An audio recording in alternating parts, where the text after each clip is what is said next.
from a math standpoint, the 32 team field is, from a WCC's perspective, because I've got texts from coaches last year that didn't get in.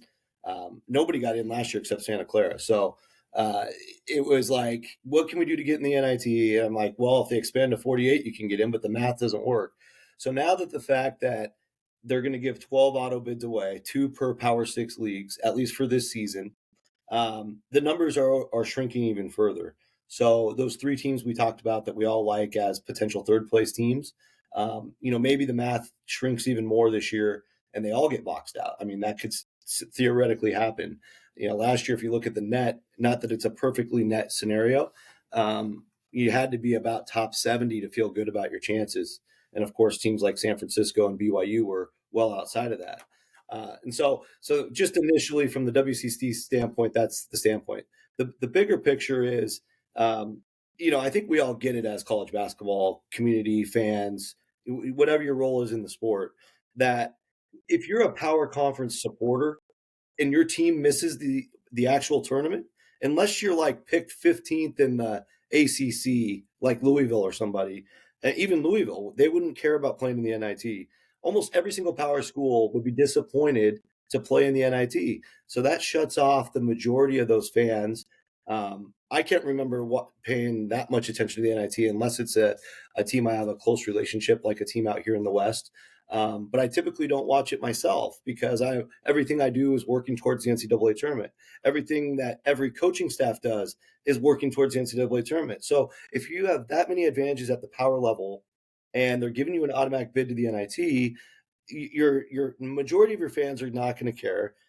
A lot of those coaches, if you go back just for the last handful of years, which is what I was tweeting about, you're either going to have teams with losing records, you're going to have teams with interim coaches, because if you miss the end, guess what? If you have a coaching contract, there's a bunch of coaches going into this year with this hanging over their head. It's tournament or bust. So like Mike Hopkins at Washington or Jared Hass at Stanford this year, if they go to the NIT, they're not going to be coaching in the first game of the NIT. They'll have an interim coach. It's just the way it is. It's the business that we're in right now. It's the world we're living in. And so it just doesn't excite anybody. The problem is, and this is where the TV math is not like a basketball thing, but we have to live with it. If there are, let's just use an arbitrary number, if there are 5 million, Stanford viewers out there, which there's not, but we'll use them as an example, and 2% of the 5 million watch their NIT game, that's better than bringing Alcorn State with 80% of their fans watching. And that's some of the math. And those are really the teams that are going to get popped out of this thing, because every year you have like a SWAC upset, you have a Southland upset, teams in the bottom part of D1 that rely on this automatic bid to get the money for their league. It's a guaranteed contract.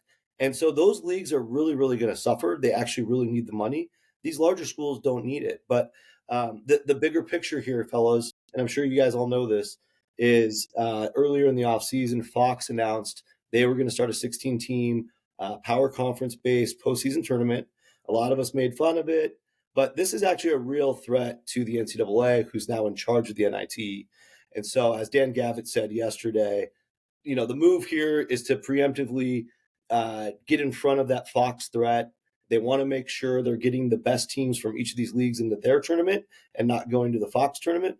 And this was one way to kind of get ahead of that.